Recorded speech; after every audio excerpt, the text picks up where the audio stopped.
Bueno, cuarto seminario. Hoy nos toca hablar del contenido. Ya en los tres primeros seminarios hablamos de unas generalidades en el primero, en el segundo hablamos de la elección del tema, el último fue la elección del estilo. Como ya tenemos tema, ya tenemos más o menos decidido el estilo que vamos a utilizar, tendremos que decidir qué contenido poner. Y el contenido es aquello que va a ser representado dentro del marco de una tela o bien en una escultura o en una instalación o una performance, o sea la fórmula que sea para representar aquel tema que hemos elegido y de la forma que lo hemos elegido. ¿Cuál puede ser la composición? También, a grandes rasgos, sería aquello que pudiera ser reconocible y aquello no reconocible. Es decir, reconocible sería todo el plano de la realidad, incluso de la deformación de la realidad, siempre y cuando fuera reconocible. E irreconocible sería aquello que decidimos expresamente, aún teniendo el tema, incluso teniendo ya el estilo que queremos utilizar, que no sea reconocible, como por ejemplo el abstracto, ¿no? Y cualquier fórmula de abstracto que no se pudiera reconocer. Hay varias maneras de representar el abstracto, que puede ser incluso reconocible. Es decir, si un abstracto, tenemos tres maneras de representar el abstracto, ¿no? Un abstracto geometrizado donde las geometrías pudieran recordarnos a aquello que queremos representar, y un abstracto que sería un abstracto matemático, ese. Un abstracto que sería una deformación de la realidad, pero que todavía se pudiera reconocer, o bien un abstracto absolutamente irreconocible, donde solamente representaríamos sensaciones, gestos, manchas, colores, disposición, etcétera, etcétera. Pero, ciñéndonos en el mundo de lo reconocible, el contenido que tenemos que elegir según el tema que hemos elegido, sí que vale la pena decir, vamos a elegir entre también dos grandes grupos. Un grupo sería el de la madre naturaleza, es decir, retrato, figura, paisaje, o sea, todo aquello que no ha hecho el hombre, o bien todo aquello que ha hecho el hombre que la naturaleza no lo ha hecho, ¿no? Si hacemos esa clasificación, dentro de todo lo que la naturaleza ha hecho, ¿no? Naturaleza, le llamamos naturaleza a lo que hace muy poco tiempo se le llamaría la creación divina. Sería todo el paisaje, el humano, los animales, etcétera, etcétera. Es decir, lo que en otros puntos del planeta se llama la Pachamama, ¿no? Aquello que todo que sale de la propia tierra. Y lo que ha hecho el hombre. ¿Qué ha hecho el hombre? Pues las máquinas, ¿no? Los edificios, ya en cuanto nosotros hacemos una marina, por ejemplo, estamos mezclando una parte de la naturaleza y una parte hecha por el hombre. Esto es a grandes rasgos para poder también decidir en qué camino nos queremos enfocar. Si nos enfocamos hacia el camino de la naturaleza, ¿no?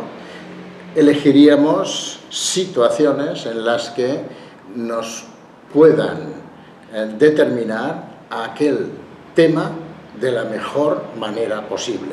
Como el tema puede ser real y evidente, como también puede ser más metafísico, valores, emociones, etcétera, etcétera, nos da mucha cuerda el hecho de representar aquello reconocible que viene directamente de la naturaleza, ¿no? ¿Por qué? Pues porque en la naturaleza prácticamente está representado todo. Incluso tenemos O sea, incluso la podemos utilizar como símbolo. La naturaleza no solamente es una imagen tal cual, sino un símbolo que nos puede decir sobre aspectos, nos puede hablar sobre aspectos metafísicos, sobre aspectos emocionales, espirituales, etcétera, etcétera, ¿no?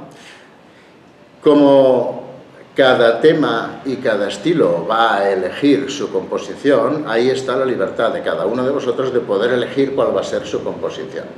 Y dentro de la composición, si hay naturaleza, también podemos elegir en si representamos una unidad o la unidad de muchas cosas, ¿no? Ya luego hablaremos de ejemplos para que sea más fácil el poder verlo.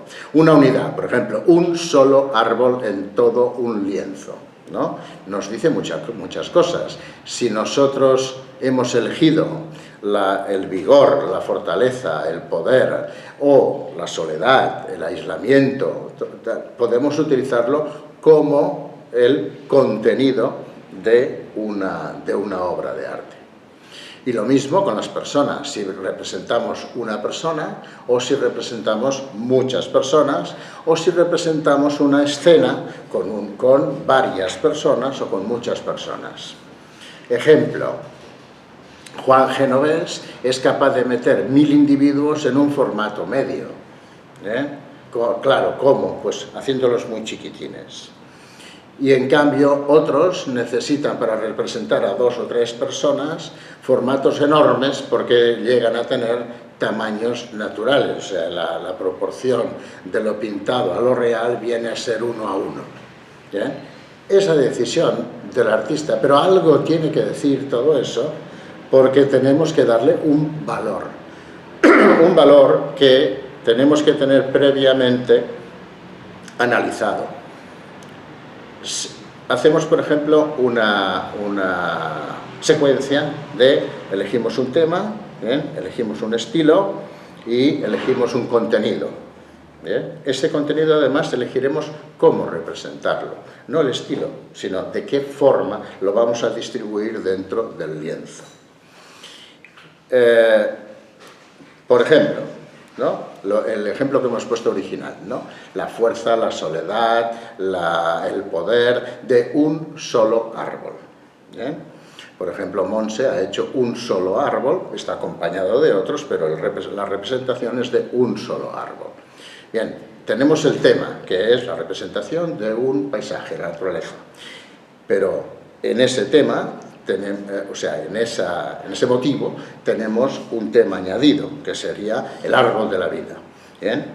Queremos representar un árbol de la vida y encima es real, es decir, es sacado de una fotografía directa de un bosque. Y además hemos elegido un estilo mimético en el que queremos representar tal como es con cierta magia, es decir, un realismo, vamos a decir, mágico, que es bastante frecuente hoy día. Y la composición, el contenido es el árbol, evidentemente, pero ¿por qué ese árbol no tiene toda la cúpula?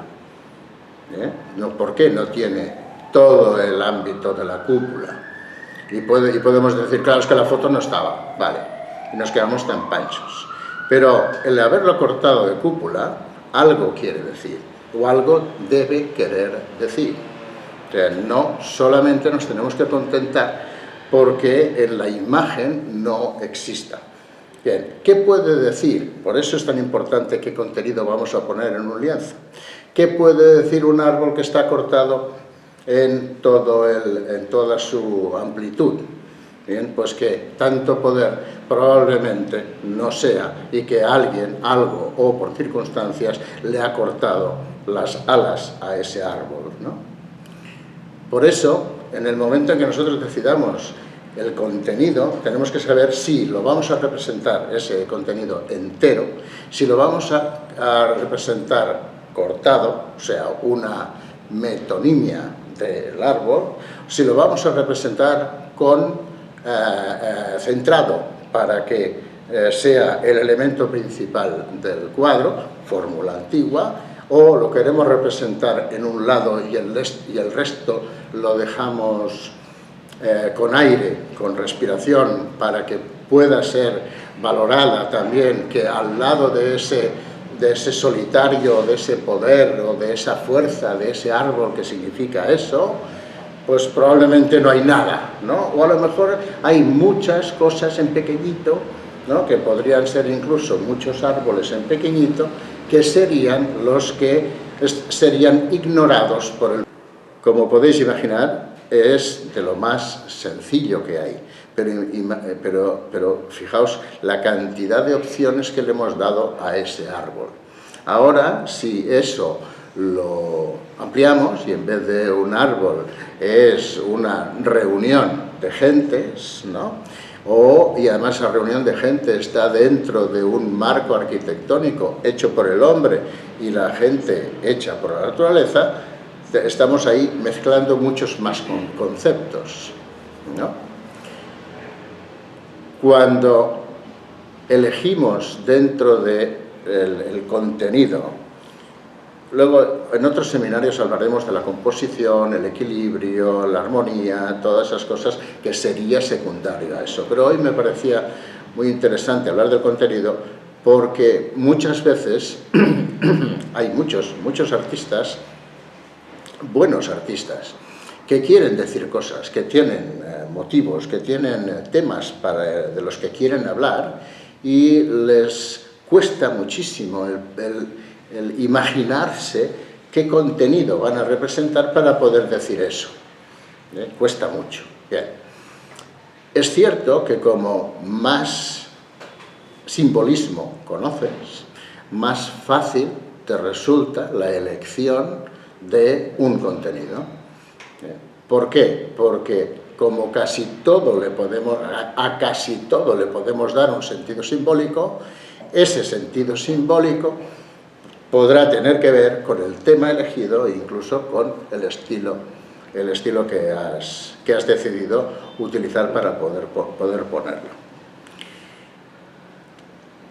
Es un recurso bastante bueno intentar ver lo que han hecho otros maestros de los mismos temas para poder ver muchos contenidos que ellos ya decidieron utilizar en sus lienzos. Evidentemente esto sería un ejercicio obligado como formación, porque difícilmente vamos a encontrar una composición exactamente igual de diversos maestros, por lo tanto tienes diferentes inputs, ¿no? Diferentes visiones sobre las posibilidades que tú puedes tener. Y entonces tú puedes decidir, pues me quiero parecer a Velázquez o me quiero aislar de cualquier cosa representada para poder tener una originalidad, que al fin y al cabo es lo que debería buscar todo artista, porque si no tiene una originalidad, difícilmente el pueblo, el mundo, le va a dar valor. O sea, lo que está claro es que el que es original en algo sale en los libros de historia del arte. Si no es original en algo, es prácticamente imposible que salga. Por lo tanto, la búsqueda de referentes siempre es interesante, tanto para elegir qué contenido vas a poner en tu obra que has elegido, como para evitarlo. Lo que no puede pasar es que alguien haga un contenido con un estilo más o menos conocido de un tema habitual, que lo hayan representado 20 artistas y que él no se entere. Eso no puede ser. O sea, lo que no puede ser es que alguien, ¿no?, diga, mira qué cosa más original he hecho, y resulta que en la historia del arte está repetida 20 veces. Por eso es importante buscar los referentes, porque así de esta manera o evitas el ridículo, ¿bien?, o te desmarcas de todo ello y puedes conseguir algo original. Ya sabemos que no partimos de tener un estilo propio, de poder diferenciarse en tanto de lo que ya está hecho, pero si no lo conoces, no te diferenciarás. Esa es la realidad. Bien, lo más probable es que alguien que no lo sabe, cuando ha hecho algo que a él le parece original, bien, vengan 20 alrededor que digan que otros 400 hace 50 años ya lo han hecho. Por lo tanto, a la hora de decidir el contenido, no está de más pasarse una tarde revisando en ese tema que tú quieres hacer y de esa manera que lo quieres representar, si otros lo han hecho o no. Hablando de contenidos, los contenidos que son más espirituales cuesta un poco más. Vamos a poner un ejemplo, ¿no? Por ejemplo, ¿cómo representaríamos la honestidad? Digo yo, ¿cómo representaríais vosotros la honestidad? ¿Bien? Es difícil, ¿eh? No es nada fácil. ¿Bien? ¿Por qué? Porque no tenemos elementos naturales en los que podamos reflejar esa honestidad, sino que tenemos que ayudarnos de la expresividad, si es que hay personas o animales, da igual, nos tenemos que ayudar de símbolos para que se acerquen a ese valor, ese concepto abstracto como es la honestidad. Por eso, el contenido que tú tienes forzosamente que estudiar para poder llegar a la conclusión de que quieres representarlo de esa manera, ¿no? Honestidad. Bien. ¿Sabéis cuál es la figura, el símbolo de la justicia, ¿no? Que es la balanza y los ojos tapados. Desvendada, ¿verdad? Tiene los ojos tapados, una balanza y una espada. Todo esto son símbolos que ayudan a entender la justicia. Pero de honestidad, que yo sepa, no lo sé, ¿no? Entonces, ahí está la gracia. Ahí está la gracia de haber elegido un tema tan complicado, de decidir que lo vas a representar con personas y con símbolos, y tienes que decidir cuál va a ser el contenido. Es decir, ¿qué vas a representar? Por ejemplo, ¿no? ¿Quiénes son más honestas? ¿Los hombres o las mujeres? ¿No? Pues no sé, cada uno tiene que hacer cada uno tiene que hacer una visión interna, ¿no? Y de su entorno, etcétera, etcétera. Bien, ¿son más honestos los viejos o los jóvenes? ¿Son más honestos los niños, bien, o los maestros? ¿Son más honestos los humanos o los animales? ¿Son más honestas las sillas que los armarios? ¿Dónde se esconden más mentiras? ¿Cuántas veces hemos dicho, si las paredes hablaran, ¿verdad? Bien, fijaos hasta dónde me estoy yendo, ¿no? ¿Qué tipo de contenido vamos a elegir para algo tan complicado como es la honestidad? Bien, pues cada uno haciendo una investigación, porque hay que hacer una investigación, tanto propia como de su entorno, como de lo que cree, como de lo que ha leído, lo que ha estudiado, lo que han hecho otros maestros, si es que alguno lo ha hecho. Bien, pero ahí ya tendríamos la posibilidad de representar un tema de una manera dada, con un contenido que probablemente fuera original, ¿no? Bien. Podríamos decir, ¿no?, que en la mitología encontramos algún dios que solo puede decir la verdad. Pues no, tampoco. ¿Podemos encontrar algún personaje conocido o reconocible que ¿Pudiéramos poner la mano en el fuego por él o por ella? Pues probablemente tampoco, ¿no? Es decir, no es nada complicado, bien, el representar algo muy evidente, pero representar un tema como el espiritual que hemos puesto sobre la mesa es mucho más difícil.